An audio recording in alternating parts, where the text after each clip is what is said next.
So మంత్రివర్గ విస్తరణలో ట్విస్టులు. మంత్రుల పోర్ట్ఫోలియోలు కూడా మారుస్తారా?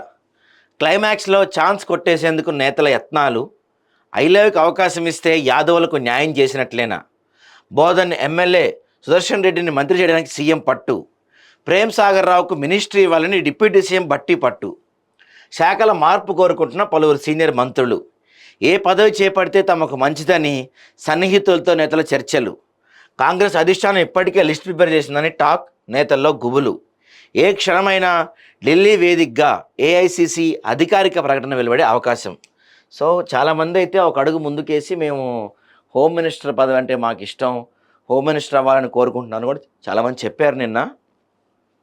సో లాస్ట్ మినిట్లో కూడా చేంజెస్ ఉండొచ్చు. కాంగ్రెస్ పార్టీ అంటే అంతే అండి, లాస్ట్ మినిట్లో ఆ సీల్డ్ కవర్ పంపిస్తారు. ఆ సీల్డ్ కవర్ ఓపెన్ చేస్తానికి ఒక్క నిమిషం ముందు కూడా దాంట్లో ఎన్నో రకాల ట్విస్టులు కనబడతాయి అన్నమాట. అసలు ఎవరు ఊహించిన పేర్లు కూడా దాంట్లో కనపడే అవకాశం ఉంటుంది. అదే కాంగ్రెస్ పార్టీ. ఇప్పుడు కూడా చాలామంది ఢిల్లీ పోయి అక్కడ లాబింగ్ అది చేస్తుంటారు. మాకు కావాలంటే మాకు కావాలి, లేకపోతే మా సామాజిక వర్గమో లేకపోతే వాళ్ళకున్న పరిచయాలో ఏవేవో పెట్టి ఇప్పటికే వాళ్ళు లాబింగ్ అయితే జరుగుతూ ఉంటుంది పెద్ద మొత్తంలో. బట్ కాంగ్రెస్ పార్టీలో ఏదైనా జరగచ్చు, ఏమన్నా జరగచ్చు, ఎలా అన్నా జరగచ్చు. Everything possible in Congress party. ఎందుకంటే కాంగ్రెస్ పార్టీలో అంతర్గత స్వేచ్ఛ చాలా ఎక్కువ అనమాట. నిజంగా చివరి నిమిషంలో అంటే ఈ పేపర్ చదువుతున్నప్పుడు ఒక్కోసారి చదివిన తర్వాత కూడా మార్పులు ఉంటాయి కాంగ్రెస్ పార్టీలో. అలాంటి సంఘటనలు మనం చాలా చూసాము.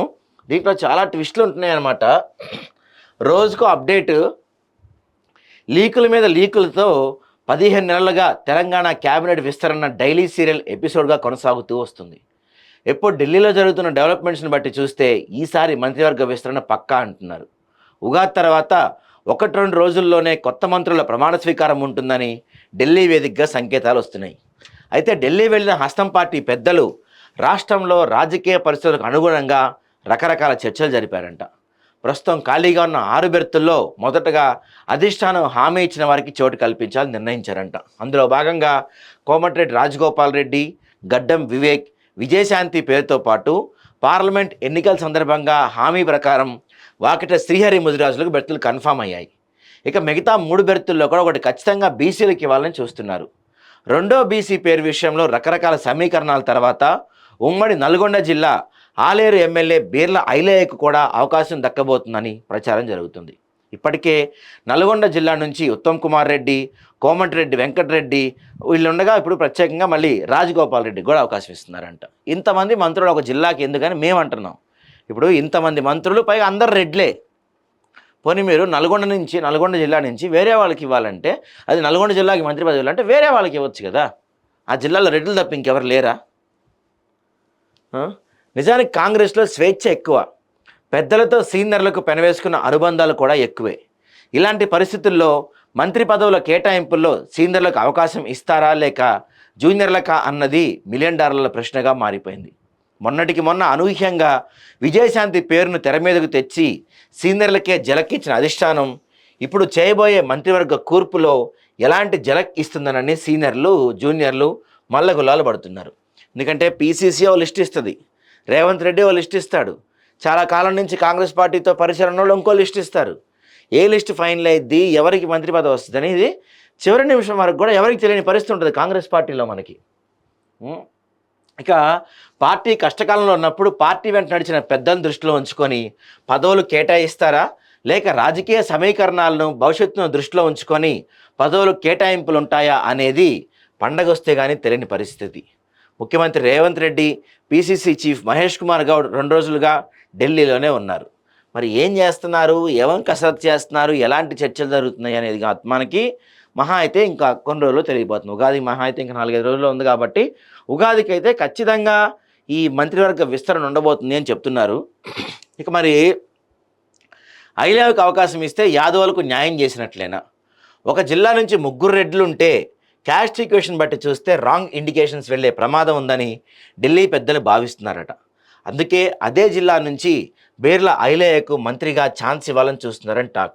అంతేకాదు ఐలయ్యకు అవకాశం ఇస్తే అతిపెద్ద సామాజిక వర్గమైన యాదవ సామాజిక వర్గానికి చోటు కల్పించినట్లు అవుతుందని లెక్కలేసుకుంటున్నారంట. దీంతో ఒక భర్తీతో 2 ఈక్వేషన్స్ వర్కౌట్ చేసినట్లు అవుతుందని కాంగ్రెస్ పెద్దల ఆలోచనగా చెప్తున్నారు. ఇలా 4 బెర్తులు ఖాయం కావడంతో మిగిలిన 2 బెర్తుల విషయంలో ఒకదానికోసం సీఎం రేవంత్ రెడ్డి గట్టిగా పట్టుబడుతున్నారు. ఉమ్మడి నిజామాబాద్ జిల్లాకు కేబినెట్ ప్రాధాన్యతే లేదు. దీంతో బోధన్ ఎమ్మెల్యే సుదర్శన్ రెడ్డి ఖచ్చితంగా అవకాశం ఇవ్వాలని సీఎం కోరుతున్నారు. సుదర్శన్ రెడ్డి విషయంలో సీఎం చాలా సీరియస్గా ప్రయత్నాలు చేసి అధిష్టానాన్ని కూడా ఒప్పించిన టాక్ నడుస్తుంది. సుదర్శన్ రెడ్డి విషయంలో సీఎం సక్సెస్ కావడంతో డిప్యూటీ సీఎం బట్టి విక్రమార్క ప్రేమ్ సాగర్ రావుకు మినిస్ట్రీ ఇవ్వాలని పట్టుబడుతున్నారంట. దాంతోపాటు ఉమ్మడి ఆదిలాబాద్ జిల్లా నుంచి గడ్డం వివేక్తో పాటు ప్రేమ్ సాగర్ రావుకు కూడా ఇవ్వాలని, అందుకు తగ్గ ఈక్వేషన్స్ కూడా బట్టి ఢిల్లీ పెద్దలకు చెప్పారంట. బట్టి చెప్పిన వాటికి అధిష్టానం కన్విన్స్ అయిందని కూడా టాక్. అందులో భాగంగా ప్రేమ్ సాగర్ రావుకు కూడా మంత్రివర్గంలో ఛాన్స్ వచ్చే అవకాశం ఉందంట. మరి మొత్తం మీద 6 బెర్తులకు 6 పూర్తి కావడంతో మైనార్టీలకు ఛాన్స్ లేదు. హైదరాబాద్లో కూడా ఎవరికి ఛాన్స్ లేని పరిస్థితి మనకు కనపడుతుంది. మరి పోర్ట్ఫోలియోలు కూడా మార్చే అవకాశం ఉందంట కొంతమందికి. మంత్రివర్గ విస్తరణతో పాటు పనితీరు ఆధారంగా మంత్రుల పోర్ట్ఫోలియోలు కూడా మారుస్తారని చెప్పుకుంటున్నారు. ప్రస్తుతం ఉన్న శాఖలతో పాటు సీఎం దగ్గర ఉన్న మంత్రుల శాఖలను కేటాయించే విషయంపై కూడా అధిష్టానం దగ్గర చర్చ జరిగిందంట. తెలంగాణ కేబినెట్ విస్తరణ అంశం తుదిదశకు వచ్చినప్పటికీ ఎవరి ప్రయత్నాలు వారు చేస్తున్నారు. క్లైమాక్స్లో ఛాన్స్ కొట్టేసేందుకు కొందరు ట్రై చేస్తుంటే మంత్రిగా బెర్త్ కన్ఫర్మ్ అయిన వారు శాఖలపై దృష్టి పెట్టారట. మరోవైపు సీనియర్ మంత్రులు కూడా తమ శాఖలను మార్పులు చేసుకోవాలని కోరుతున్నారట. ఇలా ఎవరి ప్రయత్నాలు వారు చేస్తుండగా కాంగ్రెస్ అధిష్టానం ఇప్పటికే లిస్టు ప్రిపేర్ చేసిందని టాక్. మరి కాంగ్రెస్ పార్టీలు ఎలా ఉంటుందో చెప్పా కదా ఇందాక మీకు. లిస్టు ఫైనల్ అయిపోయి లిస్టు అనౌన్స్ చేస్తున్నప్పుడు కూడా మారే అవకాశం ఉంటుంది. కొంతమందికి కొండా సురేఖ, జూపల్లి లాంటి వాళ్ళకి కొంతమందిని తీసేస్తారు, లేకపోతే ఉన్న వాళ్ళలో కొంతమంది శాఖలను మారుస్తారని కూడా పెద్ద ఎత్తున చర్చ నడుస్తుంది.